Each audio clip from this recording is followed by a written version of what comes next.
you're young, and by young, you're young by my standards of being older than you. But there's a bunch of guys that are your age that are hungry for change. Now, when you think about young people, oftentimes they're trying to figure out life. They're navigating, they're going to college or they're getting a job. They're dabbling with this. They went to Europe and they're staying in hostels, whatever. They're just trying to figure out life. You somehow are just cherry picking hustlers. How are you doing this? What is the math? Do you just get average guys who just are just going at it? You bring them into your world. They see this environment of success, and now all of a sudden the hustle mode gets turned on, or like, what are you doing? What are you putting in the water cooler, Stanley, to bring such ambition out in young people? Yeah, I mean, one thing I do want to start with is 100% we're not cherry picking. We're bringing Okay. everybody, but we're Okay. turning them into hustlers. And it's Okay. because of the connections you build with them and the belief that you can show them, right? The way that you can inspire them. And I'm really, really good at breaking down people's lives, especially with numbers, and just explaining to them, like, hey, this is what your life's going to look like if you choose not to hustle, or you could just hustle and potentially your life could look like this. Do you want a chance or do you want to give up? So it's like having conversations like that and just breaking it down with people and making them understand that, like, in the reality, in the grand scheme of things, like, you don't really have a choice. You might as well just work. You might as Sure. well work hard. Because, like, what are you going to go home and do? Nothing. And then it's going to look like this tomorrow, or it's going to look like this in a year, or it could potentially, if you try really hard, look like this. Um, but then also, I mean, when if you're around 10 hustlers, you're going to be the 11th, is what they say, right? Something like Yep. that. So that concept remains true as well. When you bring people into an environment, we don't have to change them, because the second they walk in, they feel the energy. And that was the thing that, again, putting in the work before you get the results, right? From day one, when I had 4 people, every single second of the day, they weren't allowed to have their feet up on the desk. Don't be reclined back in a chair. Don't be walking around BSing with another agent, because first impressions are everything. You never know when I'm going to walk in the door with another agent. And if I walk in the door with another agent and you guys are in here screwing around, the first thing that agent's going to think is, hey, I can come in here and screw around. If you're reclining in your chair, he's going to be reclining in his chair. If you have your feet kicked up, he's going to have his feet kicked up. So when we were a small, really tight group, I was so hard on them about making everything important. Everything. The smallest things, how you're dressed, how you smell, how you look, right? How you talk, the conversations you have when nobody's around, the conversations you have when other people are around, what you're talking about in front of people, how you're acting, how you sit in your chair, how you dial your phone. Are you dialing your phone lazy with it just kind of laying down, just tapping it like this? Or are you actively tapping in those numbers as quick as you can and dialing with intention, right? We broke it down to the smallest of things and made sure that we fixed those and made them important.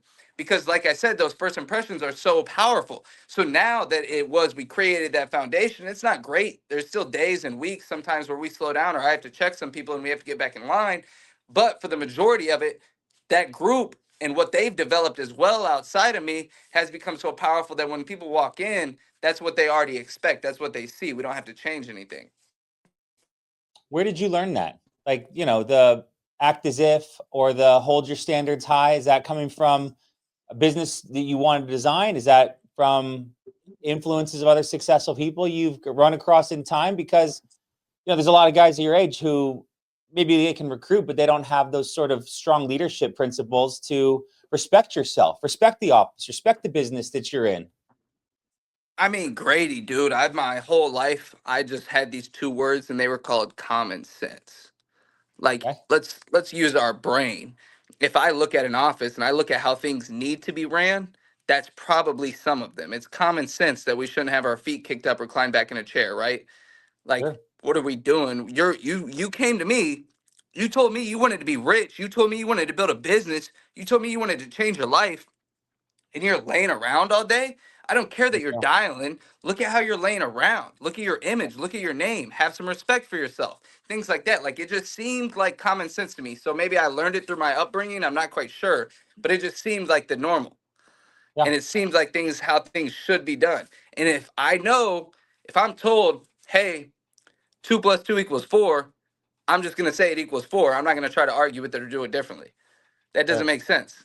So when I was told, hey, you need to do this to be successful, or this is probably how you're going to become successful, just do it. Like, why do you say that? Oh, like, I have this one agent, I just, for the life of me, can't get him to show up at 8 a.m. And I pray he's watching this, because maybe it'll finally click for him.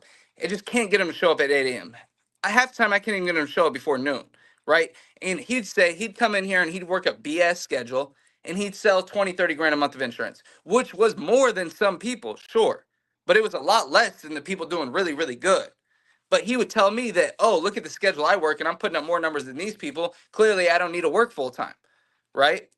Yeah. But then now you look at it now and he's getting passed up by a lot of other people that are doing a lot better than him that are working that schedule. And it's like, you did, right? Why are you trying to? What if you just worked that schedule 6 months ago when I told you to, and you did it for 6 months straight? Where would you be at today? I guarantee you it would be 20 times further ahead than you are now. But you wanted to BS and say that it didn't have to be done that way. You could do it differently because you didn't want to listen. Now look at where you're at. Yeah. You're at the same place you were 6 months ago. Is it good? Yeah, it's good, but it's not great. It's not in the pursuit of perfection. It's not as good as it could have been. It's not your best. What are you doing in this world if you're not giving me your best? What are you doing for yourself if you're not giving yourself your best every single day, waking up, doing everything you can, trying your absolute hardest, putting everything you have out there? Why do anything, bro? Why not just sit at home and play video games or something if you don't want to try that hard? It doesn't make sense to me. Like, if you're going to try and you're going to do something, why not do it to your 100% best and see what happens? Will it work every time? No, it won't, Grady. But if it doesn't work, you're going to wake up just A-okay tomorrow and be able to continue to live life and try something else. Why waste time and not give it your best? It's defending mediocrity, right? There's success principles and success standards that you hold yourself to when you're trying to achieve and inspire others. And if this guy thinks that he's cheating the system or got a one up on everybody because he shows up at 1 and noon and does 20K, it's going to be short lived. And so it's nothing short of makes complete sense that he's being passed up by others that are sticking to the plan, running the play, and beating the right drum of let's just get in here and do as much as we can, as fast as we can. Get it over with, right? You're going to sell 20K forever if you don't instill some principles inside yourself that are above and beyond average, because that's just an average way to think. Good job making some sales. Cool. And I told him from day one, man, this is how you got to look at it. Yeah. It's so selfish, right? Because I like I said, I could sell one day out of the week and sell 10, 15 grand pretty consistently. One, maybe 2 days out of the week. Maybe the second day if I had a bad first day, right? Right. Sure. But I know that if I work like that, one sec, spill my energy drink. I know that if I work like that, Grady, other people are going to work like that also, because that's how it goes. People do what you do, right? But Grady, you might not be as talented as me. You might not have the potential that I have, which is okay. So you're going to have to work harder for it. But if I'm in here BSing because I'm talented, it's going to hurt you. I'm going to hold you back. What kind of person am I? You know how selfish that is? So it's not about me. It's not about what I can do with my time. It's about the time that I know I have to put in so that other people will put in that time. Because if other people don't put in that time, they won't be successful. So I need to put in the extra time that maybe I don't need to be successful so that other people will do it so I can help other people become successful. Yeah. Amen.